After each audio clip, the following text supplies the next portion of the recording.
सबसे पहला प्रश्न है, तत्वों के भौतिक और रासायनिक गुण उनके परमाणु भारों के आवर्ती फलन होते हैं। यह नियम किसने प्रतिपादित किया था? तो यह नियम मेंडलीफ के द्वारा प्रतिपादित किया गया था। तापगतिकी का प्रथम नियम सामान्यतः किससे संबंधित है? तो तापगतिकी का प्रथम नियम जो है ऊर्जा के संरक्षण से संबंधित है। किस पादप को शाकीय भारतीय डॉक्टर भी कहते हैं? तो आंवले को शाकीय भारतीय डॉक्टर भी कहा जाता है। जलते पेट्रोल को पानी से नहीं बुझाया जाता है, क्यों? तो जलते पेट्रोल को पानी से इसलिए नहीं बुझाते हैं क्योंकि अपने सापेक्ष कम घनत्व के कारण पेट्रोल पानी पर तैरने लगता है, पानी नीचे पेट्रोल ऊपर आ जाता है, फिर भी आग और तेजी गति से लगने लगती है। रेफ्रिजरेटर में थर्मोस्टेट का काम क्या होता है? तो एक समान तापमान को बनाए रखना रेफ्रिजरेटर में थर्मोस्टेट का काम होता है। जैव ईंधन किसके बीजों से प्राप्त होता है? तो जैव ईंधन जो है जैट्रोफा या रतन जोत के बीजों से प्राप्त होता है।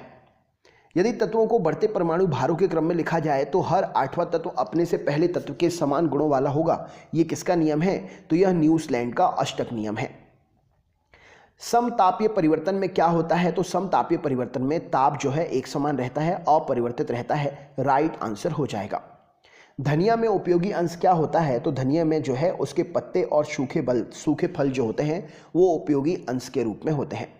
अग्निशमन में कौन सी गैस प्रयुक्त करते हैं? तो आग बुझाने के लिए कार्बन डाइऑक्साइड का प्रयोग किया जाता है। आंतरिक ऊर्जा की संकल्पना ऊष्मागतिकी के किस नियम से मिलती है? तो आंतरिक ऊर्जा की संकल्पना ऊष्मागतिकी के प्रथम नियम से मिलती है। बांस को किस में वर्गीकृत किया गया है? तो बांस जो है एक प्रकार की घास के रूप में वर्गीकृत किया गया है। तत्वों के वर्गीकरण से संबंधित अष्टक का नियम किसने प्रतिपादित किया था? तो न्यूजीलैंड ने तत्वों के वर्गीकरण से संबंधित अष्टक के नियम को प्रतिपादित किया था।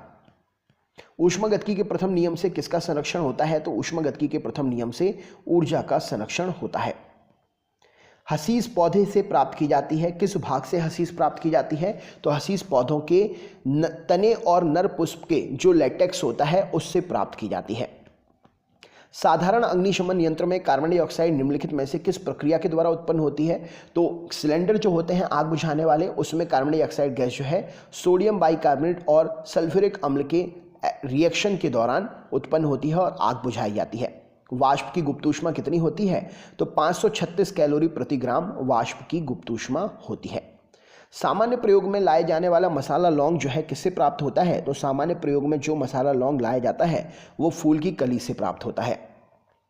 तत्वों के वर्गीकरण से संबंधित त्रिक का नियम किसने दिया था? तो तत्वों के वर्गीकरण से संबंधित त्रिक का नियम डॉबरेनर ने दिया था।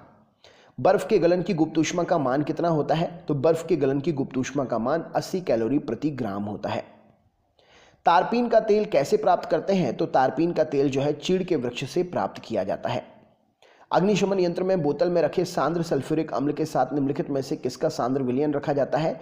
तो अग्निशमन यंत्र में जो है सल्फ्यूरिक अम्ल के साथ में सोडियम बाइकार्बोनेट होता है जिसके रिएक्शन से कार्बन डाइऑक्साइड गैस निकलती है। किस ठोस पदार्थ के एकांक द्रव्यमान को उसके गलनांक पर ठोस से द्रव में बदलने के लिए आवश्यक ऊष्मा जो होती है उसे क्या कहते हैं? तो ठोस से द्रव में बदलने की ऊष्मा जो है ठोस के गलन की गुप्त ऊष्मा कहलाती है। निम्न में से किसमें प्रोटीन सबसे अधिक होता है? तो सोयाबीन में जो है प्रोटीन सबसे अधिक होता है। तत्वों का सबसे पहला वर्गीकरण किसने किया था? तो तत्वों का सबसे पहला वर्गीकरण जो है डोबरेनर ने किया था। वह उत्सर्जित या अवशोषित ऊष्मा जो पदार्थ का अवस्था परिवर्तन तो करती है परंतु ताप में किसी भी प्रकार का परिवर्तन नहीं करती है उसे क्या कहते हैं? तो वह उत्सर्जित या अवशोषित ऊष्मा जो पदार्थ का अवस्था तो परिवर्तन करती है परंतु ताप में किसी भी प्रकार का परिवर्तन नहीं करती है उसे गुप्त ऊष्मा कहा जाता है। पेड़ की छाल के मसाले के रूप में प्रयोग की जाती है। तो पेड़ की छाल का मसाला जो होता है वो होता है दालचीनी। नेक्स्ट क्वेश्चन देखते हैं, निम्न में से गैसों में कौन सी एक दहन पोषक है? तो आग जलाने में पोषक जो होती है ऑक्सीजन है, दहन पोषक ऑक्सीजन कहलाती है। पहाड़ों पर निम्नलिखित तापमान पर पानी उबलने लगता है। तो पहाड़ों पर पानी जो है 100 डिग्री सेंटीग्रेड से कम टेम्परेचर पर उबलने लगता है। निम्नलिखित में से कौन सी फसल मृदा को नाइट्रोजन से भरपूर कर देती है? तो मटर जो है मिट्टी को नाइट्रोजन से भरपूर कर देती है। फली वाली फसलें मिट्टी को नाइट्रोजन से भरपूर कर देती हैं। निम्नलिखित जीवाश्म ईंधनों में से कौन सा स्वच्छतम ईंधन है? तो प्राकृतिक गैस जो है एक स्वच्छतम ईंधन है।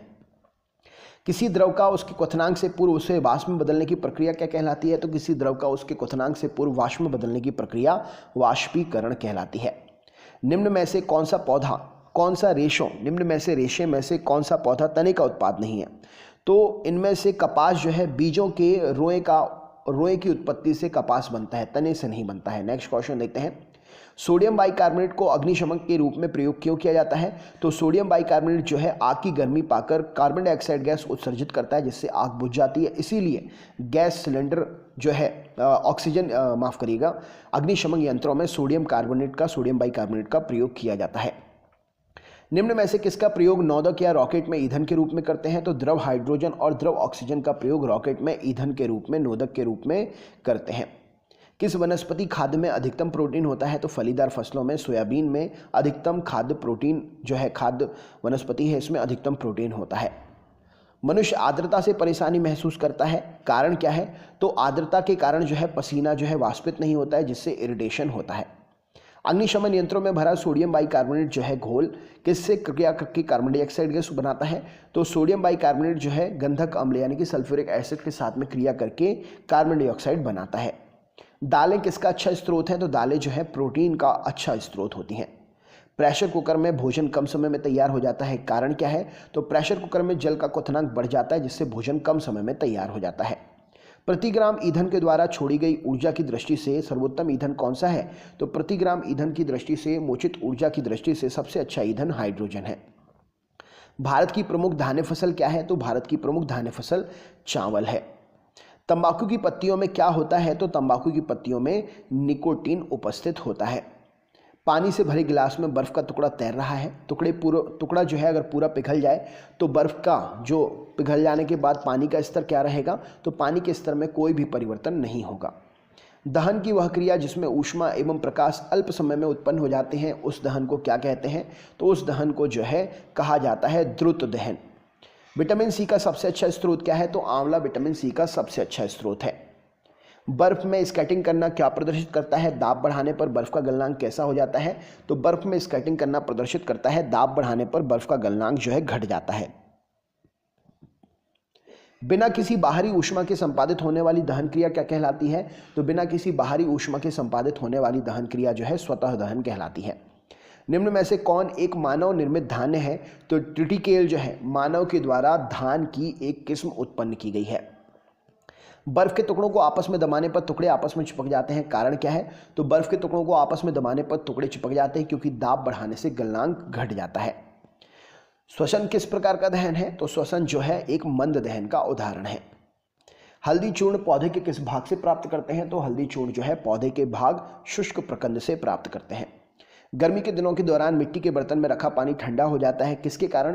तो गर्मी के दिनों में मिट्टी के बर्तन में जो पानी रखा रहता है वो वाष्पीकरण की प्रक्रिया के कारण ठंडा हो जाता है। जिस न्यूनतम ताप पर कोई पदार्थ जलना शुरू करता है उसे उस पदार्थ का क्या कहते हैं? तो जिस न्यूनतम ताप पर कोई पदार्थ जलना शुरू करता है उसे उस पदार्थ का ज्वलन ताप कहा जाता है। कुनेन सिनकोना पादप के किस भाग से प्राकृतिक रूप में पाई जाती है? तो कुनेन जो है सिनकोना की छाल से पाई जाती है।